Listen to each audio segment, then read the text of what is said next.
Welcome back, my students, to a brand new episode of Comic Class. In today's lesson, guys, we're looking at TMNT 2011, the IDW series. And yeah, I think this is a sort of reboot or something like that. I've heard nothing but praise for this series, and I've been excited to, cover this ever since I finished my TMNT Mirage retrospective. And, I just jumped into the story, today. I read the first 4 issues, which covers the first volume of Volume 1, Changes Constant. And yeah, I'm bringing it to you guys today. So yeah, without any further ado, let's jump right into today's story. Let's go.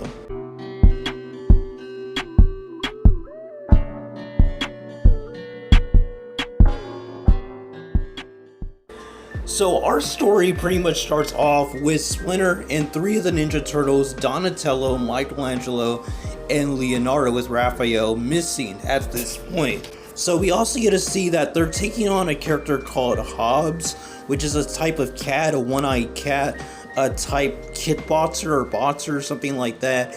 And yeah, they engage in a fight with him and his crew, and it's a pretty cool action sequence where we get to see all the different turtles utilize their iconic weaponry. We also get to see, Splinter fight against Hobbs himself and defeats him pretty easily. And Hobbs just says that he'll get revenge in the future, and he kind of dips on the Turtles and Splinter, which was really cool that they were able to win this fight. And they basically get kind of sad because it's revealed to us that Raphael basically has been missing for over a year. And yeah, it's pretty messed up. So Raphael, we get to see, is just walking the streets, and it seems like he has amnesia at this point and doesn't remember his name or, where he came from, or that he has a family. So yeah.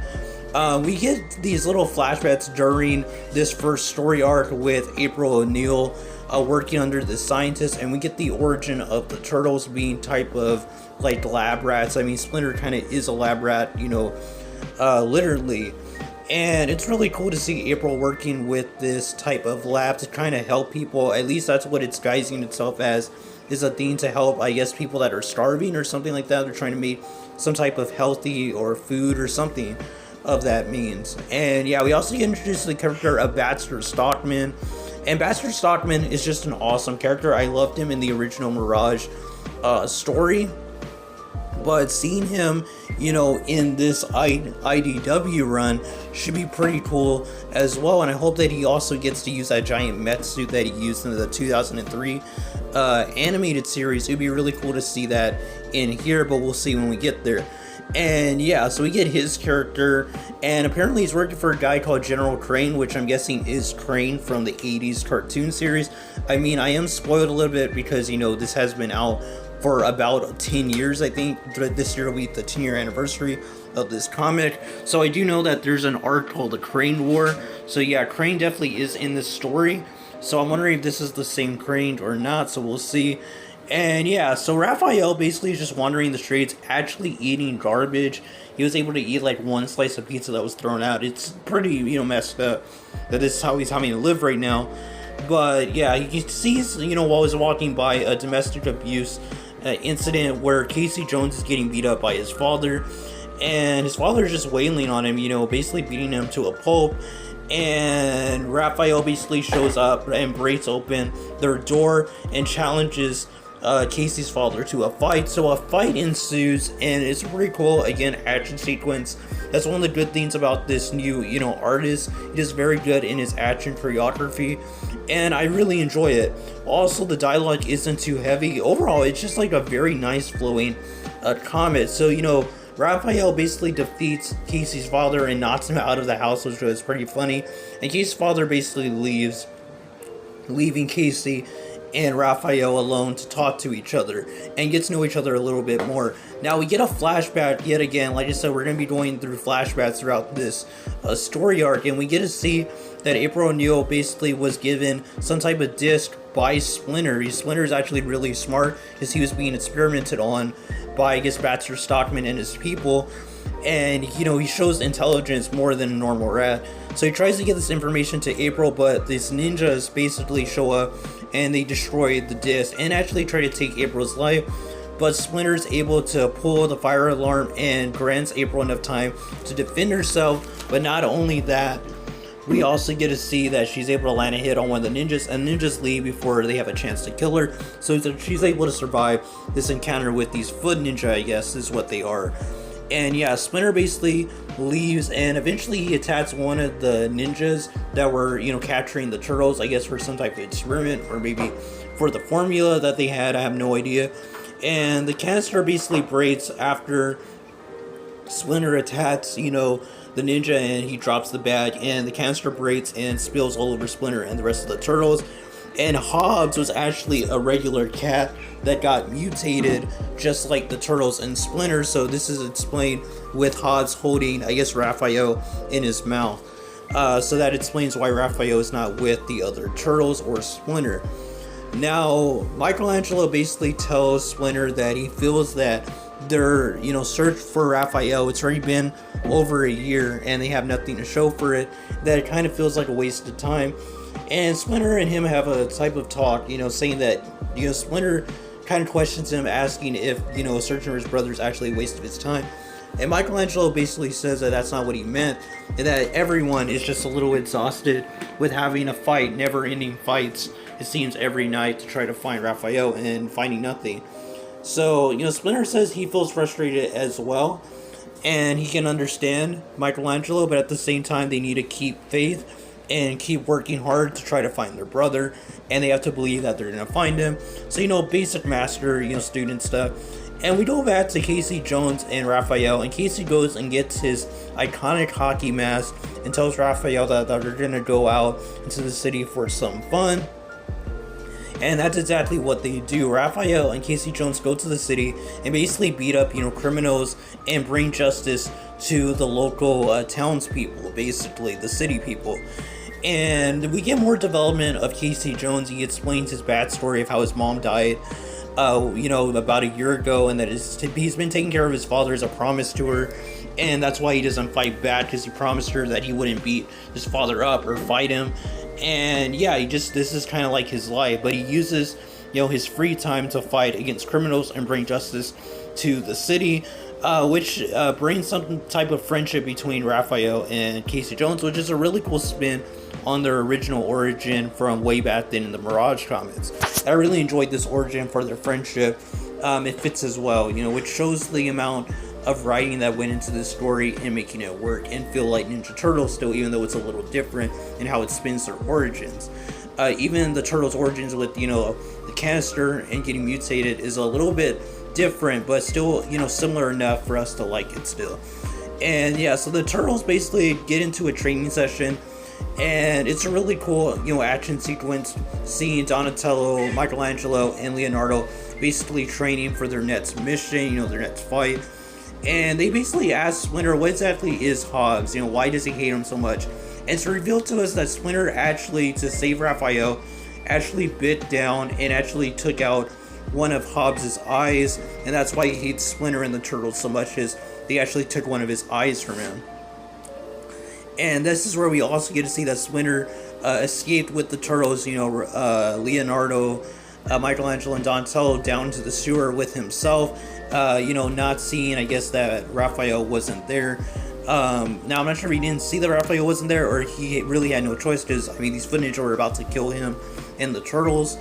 And, yeah, so, basically, later on, once, I guess, a few hours had passed or whatever, Splinter came to and realized that he was mutated into, like, a human form, humanoid shape, I guess you could say. And he was able to speak, as well as his turtle sons as well. So we go into the modern day, basically, and we see that they're on patrol, the Turtles, and Donatello and Leonardo basically get in an argument. I thought this was really refreshing. We never see Donatello like this, where he really gets to an argument with one of his brothers. He usually is the very cool-headed one of the group, kind of always peaceful, so I thought this was cool that he finally snapped with, the pressure, basically, and the frustration of not finding Raph after a whole year, acknowledging the one thing that, Leonardo and Splinter won't acknowledge, which is that Raphael might actually be dead, which was very dark, a very dark moment, and Leonardo, kind of tells Donatello, don't say that. But, as Donatello says, he's just saying what Leonardo and Splinter are afraid to say, that there's a chance that, Raphael might be dead, which is, a reality. It could have happened. I mean, we're talking about a whole year, plus. Anything could have happened to Raphael. So we go into Raphael. Before I go into that, I will say that Leonardo, Donatello, and Michelangelo do cool things down, and they decide to go and fight Hobbs, and also look for Raphael, and just try to get things done for the city, and feel like they're doing something productive as well as finding their brother, instead of just putting all their focus on just finding Raphael. And Leonardo kind of cools down, as well as Donatello, and they kind of make amends, and then they go out for their mission. So we go to Raphael and Casey Jones, and they're basically getting a bite to eat, basically just some normal hot dogs, American hot dogs, as you can say. And they basically get, tackled by these two goons, basically, that we saw earlier in one of the issues. And Casey basically puts his mask back on and says, and that's knocking the crud out of 2-bit crooks. And he tells Raphael to come on, and they go after these two guys, and they beat the snot out of them.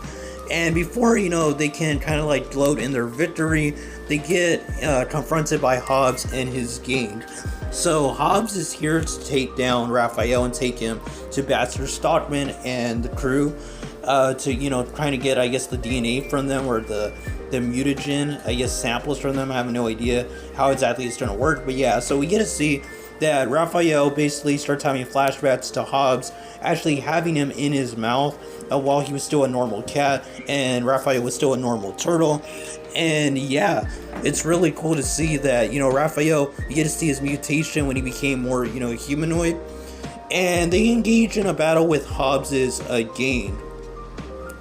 Now again, I believe this is the last flashback in this volume, where we get to see Baxter Stockman talk to the scientist that April O'Neil is working for, or at least is under. And he basically tells Baxter Stockman that a lot of stuff had been lost with the mutagen, and I guess the formula that Crane had given him, General Crane. But at the same time, if they're able to capture Splinter or any of the turtles, but mostly Splinter, I think, is the key, then they'll be able to replicate the mutagen probably. So before they can kind of laugh it off, Baxter Stockman is kind of laughing it off, that how are they going to find one rat in millions of rats that are around New York City.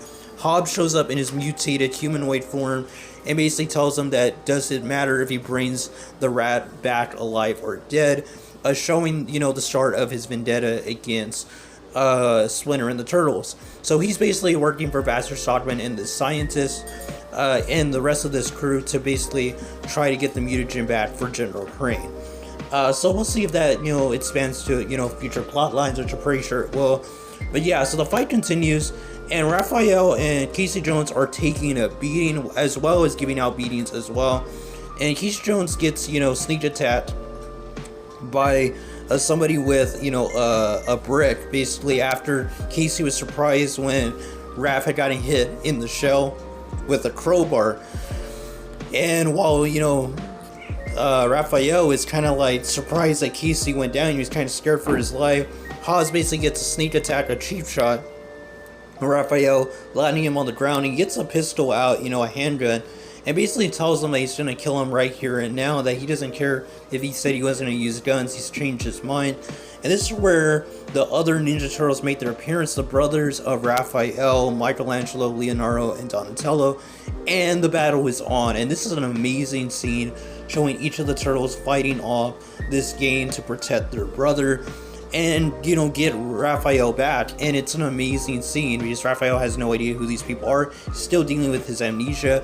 And while this battle is going on, Hobbs and Raphael engage in their battle, and Hobbs basically tells Raphael that they're just going to use him, and that he has no purpose, and that he's not even worthy of the test tubes or the syringes that they're going to use to take out his mutagen to make this new mutagen or something for General Crane. Basically saying that he's a worthless person. He has no purpose in this world. That he's a mistake. Basically just the mutagen. They're nothing, these turtles and Splinter. Which is ironic because the same thing could be said about Hobbs, but I guess he's a little narcissistic to think of that. But yeah, so the battle continues, and Raphael basically tells him to shut up.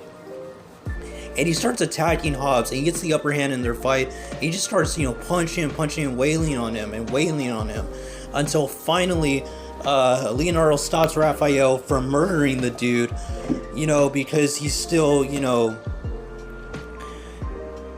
he's still, attacking this guy. He's wailing on him. And we get to see, Leonardo basically just be, this type of big brother to Raphael. And we get to see, him basically tell him that that's enough, that he's already beaten. And Donatello, does mention, and just shows how different Donatello is in this series.